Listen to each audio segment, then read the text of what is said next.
Okay, so this is the beginning of a brand new spark of passion where it's almost like coming to life, the birthing process, the process of creating something, making something happen and becoming real. Okay, so I feel like it's the beginning of something. Somebody is stirring these feelings within you.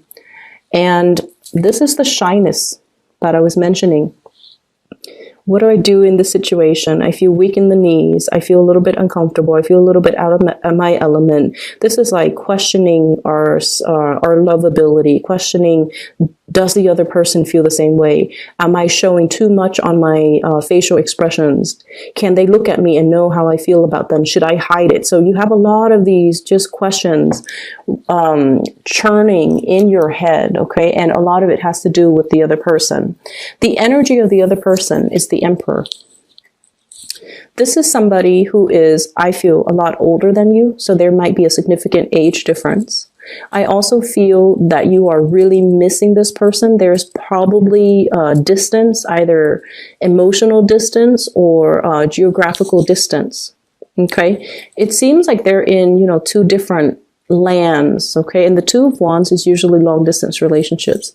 This is somebody who is very, very, very intelligent, and they can be male or female. The cards are not gender specific, but someone who's very regal, probably very attractive, very good looking, the classic beauty, like they could be classically handsome, classically beautiful. It's somebody that most people would consider very attractive. And I feel like this is somebody who is they're not in their emotions. They're very rational. The Emperor is somebody that thinks with his head. He thinks very, very logically. He's very intelligent. He's very good at problem solving, at delegating, at leading people, and he's very, very courageous. So this is somebody who is a creative thinker. They think outside the box. They solve problems. They don't mind getting their hands dirty. They have a lot of admirable qualities, but I feel like there is a lot of physical attraction associated with this person. Because Sagittarius, especially if you are dating men in particular, Sagittarius who are dating men, you could be male or female. Sagittarius is a very masculine sign. So for Sagittarius women, you're a very masculine sign. And when it comes to the people that you are interested in or attracted to, you need somebody that can kind of know how to handle you. You need somebody who is classically very, very masculine. And I feel like this is the epitome of it. Okay, this is somebody who's externally and internally very strong, very certain, very sure of him or herself. And so this is the person you would be incredibly physically attracted to. If there was like an archetype, this is the person that would draw in a lot of Sagittarians because they know how to hold their own. They don't bend to anybody's will. They're a little bit of a challenge, and you like a little bit of a challenge. And very stubborn as well. So here's where things kind of take a detour. I see there's a lot of teasing back and forth between you and this person. Okay, so if this is like a relationship partner, if you're together, I feel like there's a lot of clashes. Okay, so like clashes of egos. This is not somebody that bends, okay? And I feel like it could be a little bit frustrating, like a love-hate type of a deal with this person, where you don't see eye to eye. And then when you get into an argument, it becomes very heated where you have to take a time out. Okay. And then I also feel this is somebody that you're not in a relationship with, that you're interested in. This is a person that teases you. I see a very playful energy about him in this spread, where he might say things to purposely aggravate you, or she. There's a teasing back and forth, banter. And I feel like this is somebody who's actually very attracted to you too. And so there's this back and forth. And I feel like both parties are just as stubborn about concealing their emotions. So I see this person, poking fun at you or doing things to kind of get a rise out of you. And then you get angry and you get upset and you walk away, and then you inevitably come back. So walking away, getting upset, but then always coming back, because the draw from this person is very, very, very strong. I see a lot of physical connection and chemistry. It's really strong. And the other person, they're not aware of how you feel about them. Okay, so if you're wondering, they're not aware of how you feel about them. And that's why they're taking this approach with you. Because the Emperor, he is very, I want to say, he's very at home in the realm of reason, rationality, strategizing, as well as, you know, moving plans forward, leading people. But when it comes to more of the emotional realm, it would be more like the Empress. She's at home, right? She's the hearth and the home and the children and the emotions and the softness.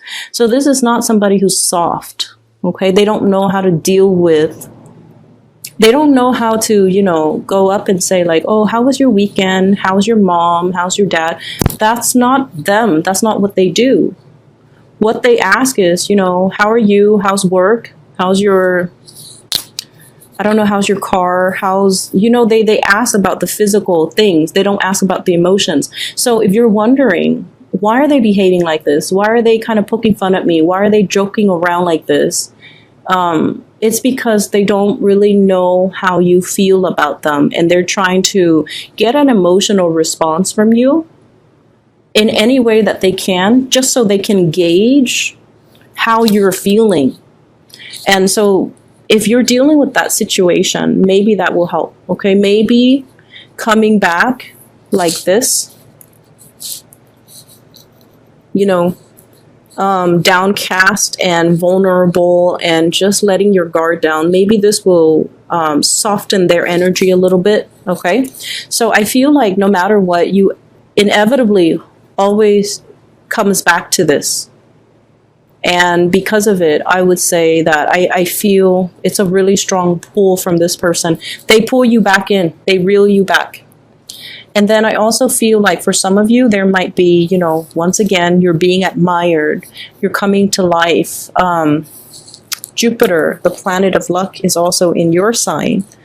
And so what I feel is it draws out this magnetism within you, and other people are drawn to it. So people will be very drawn to you. So I feel like some of you have two suitors. This person and this person. Okay, so we have the Hierophant and the Emperor, and they're embodiments of people, especially the way that I read this spread and the cards with this deck. So one person is very relationship oriented. Very relationship oriented. I call it like the serial monogamous, somebody who goes from one relationship to the next. They need to have somebody by their side, and they don't want to be on their own. They'd rather be in like a bad relationship as long as they're in a relationship. So this is somebody I feel like you need to be a little bit careful about. And I feel you are careful. This is your energy. You have a baseball bat. It's like you're keeping it there just in case they try to make a move, just in case they try to, you know, make a pass at you, or just in case they overstep their boundaries. So I feel like there is somebody that's trying to get your attention, and the way that they do it is they try to show you how accomplished they are. They try to show you, you know, what car they drive, how much property they own, how much money they make. And they put on an air almost like they're very self-assured. But I feel like deep down, they're very, very afraid to be on their own. And Sagittarius people you guys love your independence. So when you approach this person, you will sense the insecurities, okay? I feel like it emanates from them, the insecurity, the need to be in a relationship. And you're going to see through it.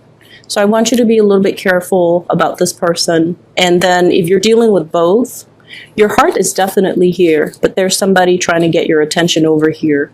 They're both trying to get your attention, but there's somebody here that you should be weary about. aside from that, what I do sense here is if you are dealing with any type of a legality, dealing with legal issues, court cases, unfinished business related to, ownership, especially property or like settlements and disputes and things like that, but something court related. I feel like it's the last leg of the journey. So I feel for many of you, there's going to be some type of a closing out of a cycle, as well as things being done in your favor or some type of a ruling in your favor. So I feel like it's either ending or it's pretty much the last leg of the journey. Okay, fight another day, and then I feel like things are going to be turning in your favor. I have the Justice card here. And so what I'm feeling is it's going to prevail and it's going to be ruled in your favor. And so you don't have to worry at least about that part anymore. It's going to come to a natural conclusion and it's going to be fine, okay? Career and finances. You have two of the best cards in the deck here. I have the Wheel of Fortune and the Star. The Wheel of Fortune and the Stars. What I feel is with the Wheel of Fortune and the Star, it signifies a situation where timing is just right. Okay, the Star indicates visibility, it indicates fame and recognition and being in an environment where we feel like, it's like the star leading the way. We feel like we belong. We feel like at home, at peace, and also we feel like we're constantly learning and evolving and kind of growing to become like a better person. So in the work environment for some of you, I feel like for many of you in the past, you might have just, drifted from one job to the next, trying to find your reason, trying to find, the career path, trying to find out like, where am I supposed to be? What is my destiny when it comes to work? And I feel like you're at a point where some of you have already found that calling, where you want to go, and especially what type of work that you want to do, not only temporarily, but like almost as a career. So some of you have made it, and some of you might be in the legal profession, dealing with legal cases and things like that. And also teaching too. But I feel it extends a little bit beyond that, because what I feel is whatever it is where you feel like very passionate about, you want to make a difference. And I also feel like it's not just about the fame, right? Not about the fame and the recognition. It's wanting to do something life-changing, okay? Wanting to, so it's not just a job where you go to work, clock in, clock out, and then you leave your work at home. You want work that is transformative. You want work that is meaningful. And I feel like many of you are coming into this month either with the realization of what that is, or having already found a place where you feel like you belong and you feel like this is where I can make a career. Okay, so you have a lot of things that are kind of lined up for you, and it took, it might have taken some time. And you might have doubted the process, but I feel like everything is falling into place in a very nice and serendipitous way, because it was like, it was meant to happen, but the timing had to, it's like the universe had to tweak with the timing in order to let all the pieces fall into place just perfectly, so that, you don't question it. So I see many of you getting a lot of signs. Many of you are getting a lot of synchronicities that's signaling to you, this is the right choice, this is the right place, okay? I don't see any Pentacles card in here, but what I do feel is I don't, like, no news is good news. So I feel like it's indicating to me that, everything else in your life is very stable. The only thing that popped up is, this one relationship that has you very, very weak in the knees, and you don't really know what to do, because I see this shyness, this reservation coming from you, not knowing what to do, feeling a little bit unsettled by the other person, and feeling like the other person is so, I see somebody who might be an authority figure. So they might have a lot of status, a lot of prestige, a lot of money, a lot of wealth associated with them. And you don't care about those things. That's not why you like them. You like them because, you know, I feel like it's yes, it's physical attraction, but there's something there. I guess it's their charisma that really draws you in. It might also be their sense of morality. They're very straight-laced, and they're just really they have a good sense of integrity, and they don't bend to other people. They don't compromise their integrity, and I feel like that's what you really like about them. But I just see this dynamic where someone is teasing you or making you feel very shy, and you're just not really sure how you should handle this connection. So I see that element about, you know, apprehension, but I definitely feel you're really drawn to somebody. You're very, very attracted to another person. And I feel like there's this push and pull, this constant struggle with the communication. Sharpening the tools, sharpening the knives, okay? The knives, the swords, they deal with communication. So I feel like you kind of have to roll with the punches, and you have to, you know, keep your wits about you, and make some witty comments, have some comebacks that are ready, because I feel like this is somebody that has a little bit of a teasing energy about them, because they're trying to get you to lighten up. They might feel that you're a little bit too serious. Yeah, I think like they feel like you're a little bit too serious. They feel like you're doing things the hard way rather than the smart way. They see you as someone who's very hardworking, and they're like, there's a better way to do this. So I feel like this will straighten itself out if you soften your energy a little bit. If you're not so much of a workaholic, if you take the time to, you know, banter and have like lighthearted conversations, okay? Don't read too much in between the lines with this person, because I feel like he or she is trying to, they're trying to get a rise out of you. I don't feel like it's in a bad way, but they're not taking themselves too seriously at this point. And so if you read in between the lines, it's going to drive you nuts, and it's going to make you feel a lot more uncertain. They just want to know how you feel. And so, you know, show them how you feel.